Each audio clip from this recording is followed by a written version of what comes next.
This year was special, wasn't it? Being stuck at home for weeks wasn't a fun experience for anybody, unless you're a gamer with plenty of games from different generations just begging to be completed. Then this year was actually awesome. These are the games that I played and finished in 2020, but please be mindful of that. It doesn't mean they came out in this same year. In fact, only one of the entries is that recent. The others were collecting dust in my backlog for so long now, so expect to see some old games that I just had the chance to visit and thought it would be cool to make a list out of them. Maybe you would find some interesting titles or just have an idea of what kind of games I play beside KOF if you ever were curious about that. Without further ado, here's the top 10 games I played in 2020.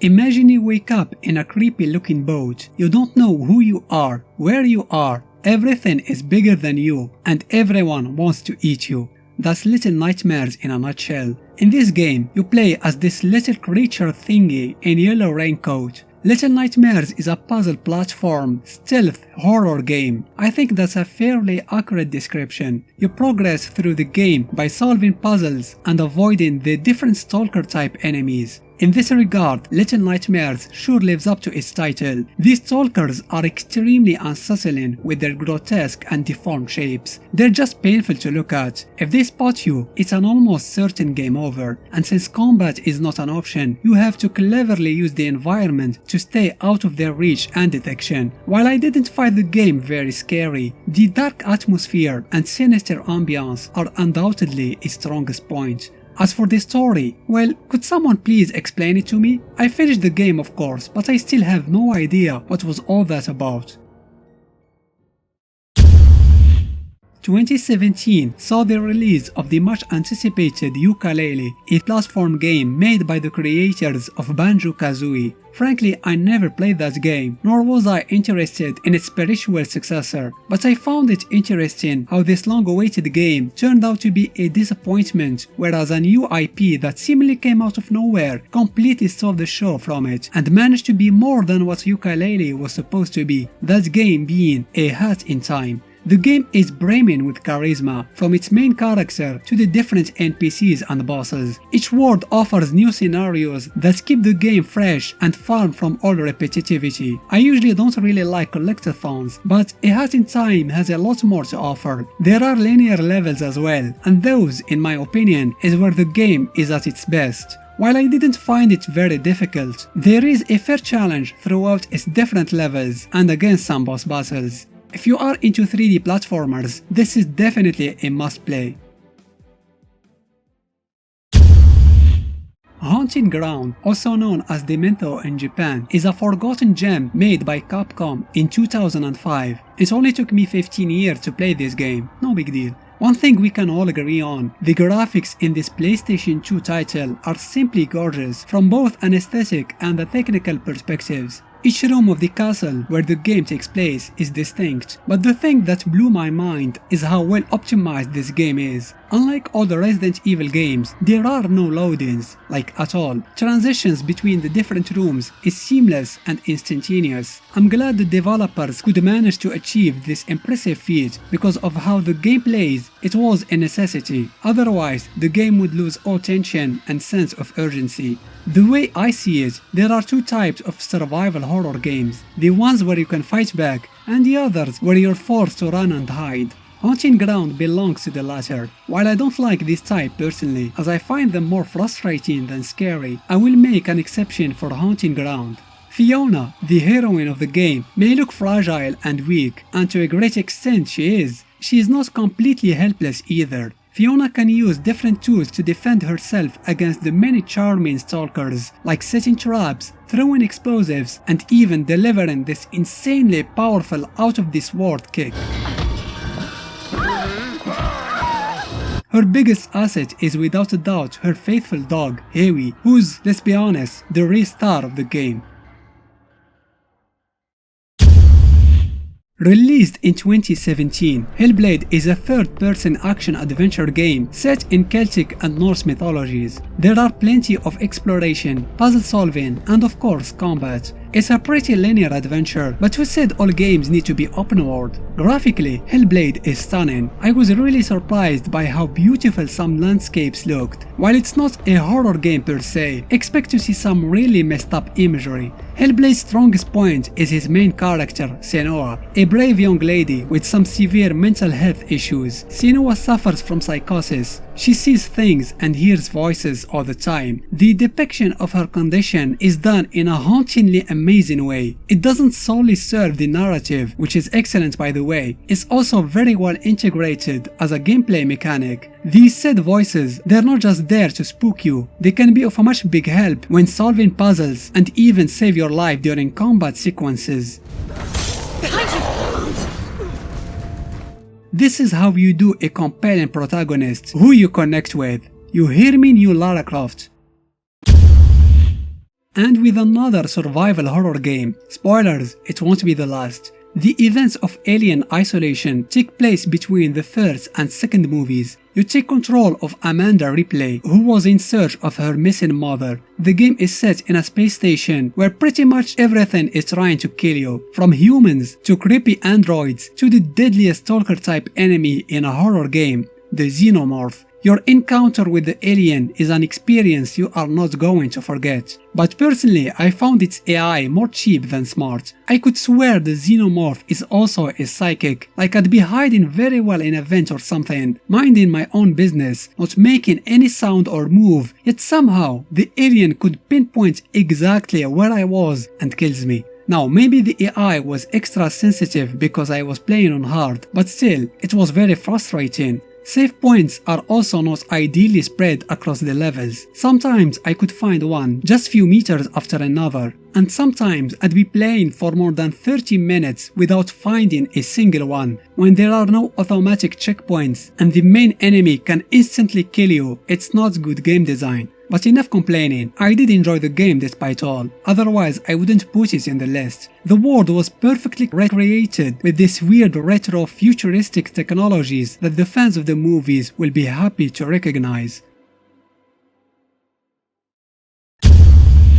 Finally, a title that actually came out this year. I was anticipating this game so much since its announcement that I had to play it as soon as possible. The original Resident Evil 3 is the first RE game that I ever played and finished. Seeing it remade in the same engine as RE2 was a dream come true. You play as Jill Valentine, one of the STARS members who managed to survive the events of the first Resident Evil. In this game, she has to escape from a zombie-infested city while being hunted down by one of the most iconic monsters in video game history, the Nemesis. As much as I love this new take on Resident Evil 3, it fails to reach the same heights as its original counterpart, unfortunately. The reason for that was the amount of cut content the game suffers from, most notably the removal of the clock tower section, which was probably the best part in the original RE3. The worst part was, the game kept teasing me about this section many times during the game, and when the moment finally comes, the game was like, nope, you're not gonna see any of that. It was as if Capcom intentionally were making fun of their fans. That's how I felt anyway. Everything felt a bit rushed and unfinished.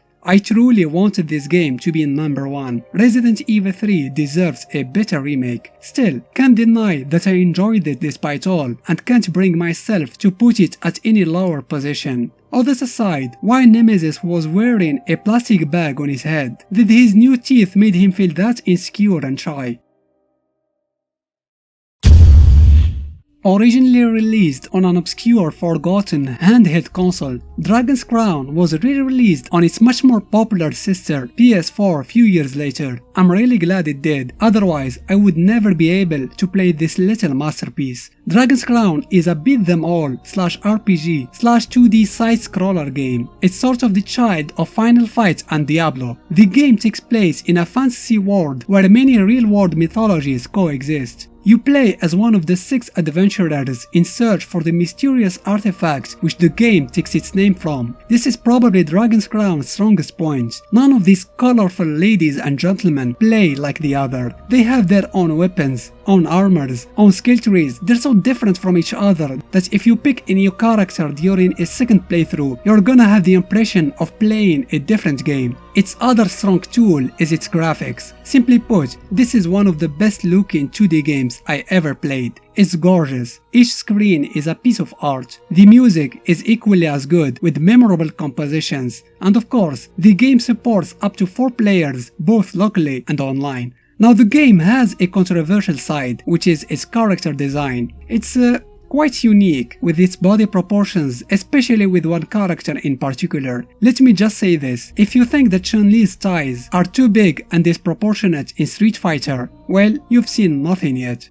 Speaking of which, like many other players, I was immensely disappointed by the underwhelming initial release of Street Fighter V. It was made solely as a competitive game and had little to offer in terms of single player modes. And while its 16 characters isn't that bad of a number, many of my favorite fighters like Guile, Blanca and Sagat were missing. Fast forward to 2020, Capcom re-released Street Fighter V in a new package titled Champion Edition. This time, I had no more excuse to keep ignoring it. Instead of its initial 16, now the roster is bursting with 40 characters. The arcade mode offers many options that cleverly imitate the arcade modes from previous games. For example, you can play Street Fighter 2 but with 5's graphics and mechanics. That includes the character themes and endings, which were beautifully remade. It's not perfect of course, since not all past characters and stages are present in 5, but I was delightfully surprised by this addition. There is also a cinematic story mode that sheds light on the stories and motivations of the different fighters. I just realized that I didn't even talk about the gameplay. Honestly, I need an entire video, probably more, to discuss that. But at the very least, I can safely say that I enjoyed it quite a lot.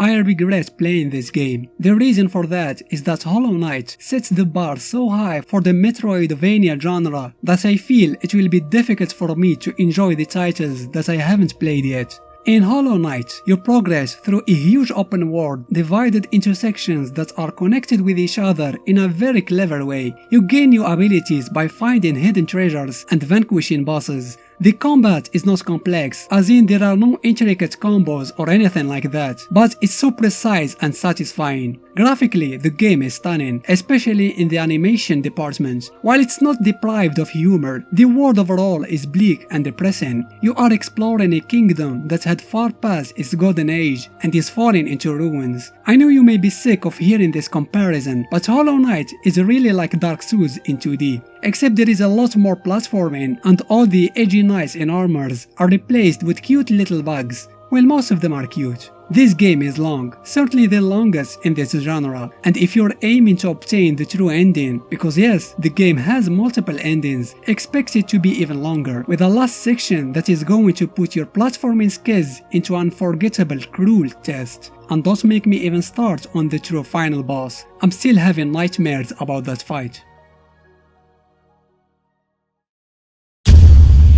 What if I tell you that I made this list just so I can talk about this game? You would have probably never guessed, but I like playing visual novels every now and then, especially between two hard demanding games that expect you to get good to finish them.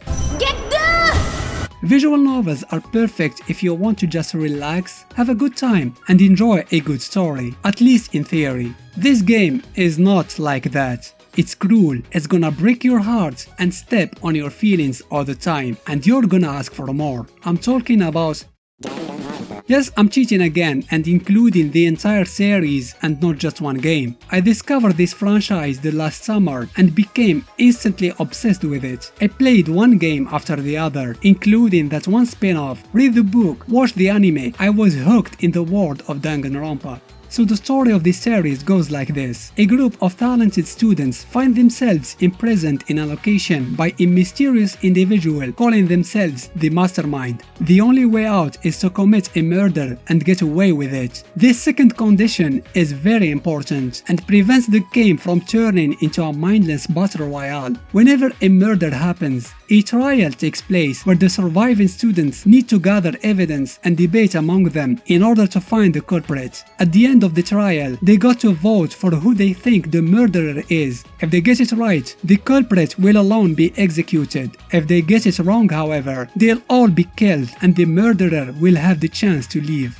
Don't let the cutesy aesthetics of the game fool you. Danganronpa is dark and merciless. I want to advise you to not get attached to these wacky characters, but it's a lost cause. You will fall in love with them, and they will most likely die in horrible ways, and you will feel genuinely hurt, like you've been stabbed in the heart. That's just how Danganronpa is. But I still highly recommend to give this series a shot if you're not allergic to the visual novels genre. The story, the mysteries, the twists, the well-written characters, I can talk about these aspects forever. This series made me wanna become a writer seriously. Rare are the games that even after turning the console off, I can't stop thinking about them. If you decide to try this series, be very careful of spoilers. A simple sprite of some characters may ruin the entire experience for you. All that being said, I feel like I played another visual novel this year, but for some reason, my brain refuses to recall the details. Oh well, maybe it's for the best. So that was my top 10 games I played this year. What is the title that you enjoyed the most in 2020? I would love to hear your answer in the comments. Special thanks to my patrons for their generous support. I hope you enjoyed this video. Give it a thumbs up if you did, and why not consider subscribing to the channel. Thanks for watching.